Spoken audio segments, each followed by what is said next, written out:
যে স্বৈরাচারের বিচারের মুখোমুখি এই রাষ্ট্র করেছে, যে খুনের বিচারের মুখোমুখি করেছে, সে সেই সমিতির সভাপতি হতে পারে। হিটলারের গোয়েবেলস যদি বেঁচে থাকতেন আজ, হয়তো ভাবতেন মিথ্যা কথা শেখার জন্য, মিথ্যা কথা বলার জন্য, মিথ্যা সংস্কৃতি চালু করার জন্য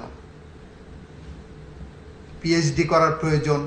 সেই পিএইচডি করতে হয়তো উনি এই স্বৈরাচারের কাছে আসতেন, এবং সেই স্বৈরাচারের নাম শেখ হাসিনা ওয়াজেদ, যিনি আজকে আপনার সামনে, আপনাদের সামনে একজন আসামি ছাড়া আর কিছুই নয়। আমাদের এখানে ব্যক্তিগত কোনো আক্রোশ নাই, কারোর বিরুদ্ধে, কোনো ব্যক্তির বিরুদ্ধে আমাদের কোনো ক্ষোভ নাই। আমরা অপরাধের বিচারের জন্য আপনাদের কাছে এসেছি, এবং ঘটনাক্রমে সে অপরাধের সাথে যারা সম্পৃক্ত তারা ব্যক্তি, হয়তো আসবে অপরাধের সাথে সম্পৃক্ত কোনো রাজনৈতিক দলও আসতে পারে ভবিষ্যতে, আমরা জানি না। কিন্তু আমরা এতটুকু বলতে চাই, আমরা ন্যায় বিচার চাই, বাংলাদেশের মানুষের স্বপ্নের বিচার চাই, বাংলাদেশের মানুষের স্বপ্নের বাংলাদেশ চাই।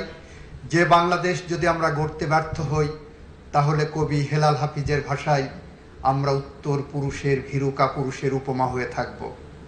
আমরা এই প্রজন্ম সেটা চাই না।